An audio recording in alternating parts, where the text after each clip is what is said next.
Hello friends, आज हम बात करेंगे इधर और के बारे में। इधर और हमें इनइक्वालिटी में कहाँ लगाना है। ठीक है, तो ये हमारा स्टेटमेंट दे रखा है, आप स्टेटमेंट को पढ़िए पहले। ठीक है, ये स्टेटमेंट है, इस स्टेटमेंट को पढ़िए। तो स्टेटमेंट का है, इसका कंक्लूजन हमें दे रखा, पहला है कि b इक्वल टू डी और d is less then b। ठीक है, अब हम b और d के बारे में बात करेंगे। b यहाँ पे है हमारा और d यहाँ पे है। ठीक है, तो साफ साफ दिख रहा है b और d के बीच में, b और d का रिलेशन क्या है, b is more than equal to d। ठीक है, तो ये हमारा गलत हो गया। ठीक है, तो ये पहला वाला गलत हो गया हमारा। अब दूसरे कंक्लूजन की बात करेंगे, d is less then b। ठीक है, d यहाँ पे हमारा और b यहाँ पे। ठीक है, ये भी गलत है हमारा। ठीक है, क्योंकि ठीक है गलत हो गया। तो अब कायदे के अनुसार क्या होना चाहिए, कायदे के अनुसार हमें लिखना चाहिए बोथ 1 and 2 आर रॉन्ग। ठीक है, बोथ रॉन्ग। ठीक है, बोथ आर रॉन्ग, कायदे के अनुसार ये लिखना चाहिए। ठीक है, बोथ 1 and 2 आर रॉन्ग, लेकिन हम ये नहीं लिखेंगे। ठीक है, ये हम नहीं लिखेंगे। तो तो क्वेश्चन आता है इसके बदले लिखेंगे क्या, तो हम चेक करेंगे इसकी पॉसिबिलिटी। ठीक है, क्या चेक करेंगे इसकी पॉसिबिलिटी। तो अगर हमारा अगर हमारा कंक्लूजन जो है दो सेम वैल्यूज का हो, ठीक है, जैसे कि b और d सेम वैल्यू है। ठीक है, तो b और d मीन सेम एलिमेंट का हो। ठीक है, ये पहला हमारा पॉइंट हो गया। दूसरा पॉइंट है दोनों गलत हो। ठीक है, ये भी पॉइंट हो गया हमारा, दोनों गलत हो गए। और तीसरा क्या हो, all possible relation must be covered. ठीक है, इन दोनों के बीच में सारा का सारा पॉसिबल रिलेशन कवर होना चाहिए। ठीक है, जैसे कि हमारा बी और डी का जो रिलेशन आया वो आया B is greater than equal to D. तो हमारा ग्रेटर देन और इक्वल टू दोनों का दोनों पॉसिबिलिटी करेक्ट हो गया, और हमारा लेस का भी है। तो ठीक है, मीन्स ये हमारा जो स्टेटमेंट आया, ये उसको सही करता हूँ रुको। ठीक है, जो हमारा b और d के बीच का जो रिलेशन आया, b is more than equal to d, ये हमारा दोनों पहले और दूसरे कंक्लूजन के रिलेशन को फुलफिल कर रहा है। ठीक है, यहाँ पे देखा b is equal to d, तो b is equal to d भी हो सकता है, b is greater than d, b is greater than d हो सकता है। ठीक है, तो ये तीनों हमारे कंक्लूजन एकदम सही हो गए। तो हम लिखेंगे ईदर और। ठीक है, क्या लिखेंगे, ईदर 1 इज करेक्ट और 2 इज करेक्ट। ठीक है, ये हमारे ईदर और की वैल्यू आ गई। अब हम बात करें तीसरे एग्जांपल की। तो तीसरे एग्जांपल में हमारे दो स्टेटमेंट है। ओके,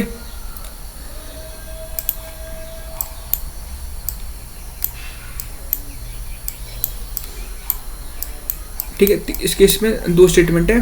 पहला है हमारा a is greater than h और h is less than equal to a। ठीक है, अगर हम बात करेंगे इनकी a और h के रिलेशन की, तो आप यहाँ पे देख लो, a यहाँ पे है हमारा, a यहाँ पे है।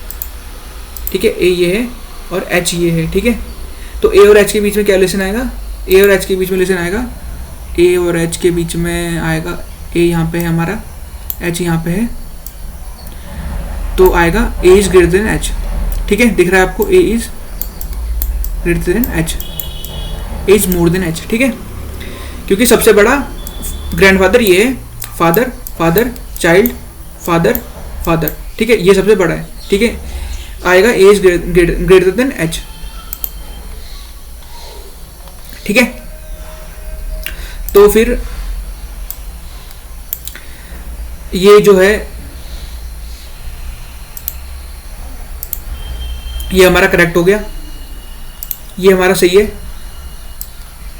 सॉरी, ये कैसे आ गया यार,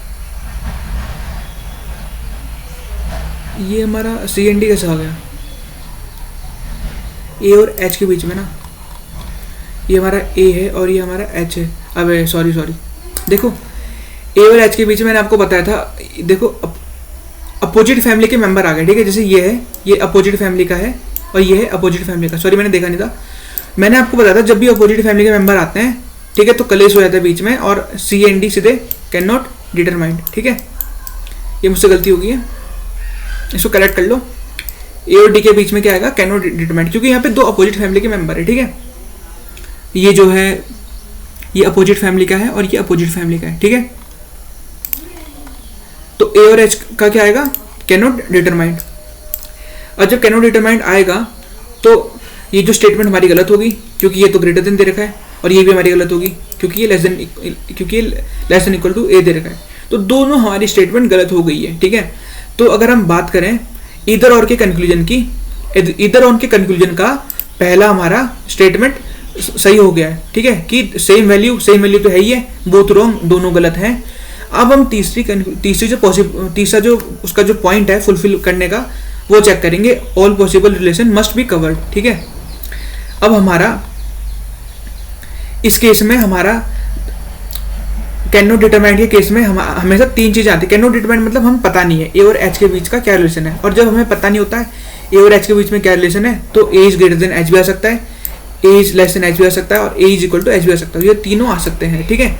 और जब ये तीनों आ सकते हैं, अब हम चेक करेंगे ए इज ग्रेटर देन एच, ये चलो फुलफिल कर रहा है, ठीक है। इसको ए इज ग्रेटर देन एच, देखो यहाँ पे नोट करो, ये साइन उल्टा हो गया है। अगर यहाँ ऐसा होता, ठीक है, ए पहले होता तो ऐसा बनता, देखो, ठीक है, ए इज ग्रेटर देन एच, ठीक है। ये जो है ये ग्रेटर देन दो बार आ गया और A is equal to H, ठीक है।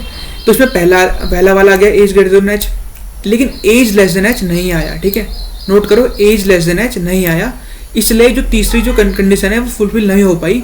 इसलिए हम इसको इधर और के केस से हटा के इसको केवल लिखेंगे only 1 and 2 are correct. Means अगर इधर और का केस नहीं लग रहा है तो वही हमारा पुराना वाला केस लगेगा, means only 1 and 2 are correct. मैं आपको एक और बार दोबारा से बता देता हूँ, आपको शायद समझ नहीं आएगा। या देखो, जब भी हम इधर और की बात करते हैं वो तब करते हैं बात जब हमारे ये दो वैल्यू इक्वल हुए, ठीक है। जैसे ए और एच ये दो सेम एलिमेंट के होने चाहिए, ठीक है।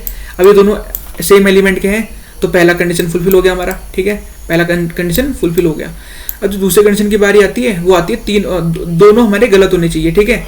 अब इस केस में हमारा आंसर आया था A and D are not determined, okay, can not determined, ठीक है। लेकिन इसमें आ गया A is greater than H और A is more than equal to H, तो ये भी कंडीशन हमारा गलत हो गया। अब जो तीसरा कंडीशन आता है वो ये आता है कि जो ए और एच का हमारा ओरिजिनली जो आंसर आया, मीन्स ओरिजिनली आंसर क्या है हमारा, कैन नॉट डिटरमाइंड, ठीक है। ये जो है ये फुलफिल होना चाहिए किससे, जो हमें कंक्लूजन दे रखा है। अब बात करें कैन नॉट डिटरमाइंड का मतलब क्या होता है। अब कैन नॉट डिटरमाइंड का ये मतलब हुआ कि हमें नहीं पता, हमें ए इज ग्रेटर देन एच भी हो सकता है, ए इज लेस देन एच भी हो सकता है, और A is equal to H भी हो सकता है। तो ये जो कंडीशन है तीनों के तीनों फुलफिल होनी चाहिए जो हमें कंक्लूजन में दे रखी है, ठीक है। अब पहली कंडीशन फुलफिल होगी क्योंकि ए इज ग्रेटर देन एच, ठीक है, पहली फुलफिल होगी। अब आखिरी वाली भी फुलफिल होगी क्योंकि ए इज इक्वल टू एच। लेकिन ये जो बीच वाली कंडीशन है ना, ए इज लेस देन एच, ये हमारी फुलफिल नहीं हो पाई है। तो हमारी जो तीसरी जो कंडीशन है वो फुलफिल नहीं हो पाई है। इस वजह से हम इसमें इधर और का केस नहीं लगाएंगे। इधर और का केस तभी में लगाएंगे जब तीनों के तीनों कंक्लूजन फुलफिल हो, ठीक है। तो इसमें क्या होगा, इसमें इधर और नहीं लगेगा।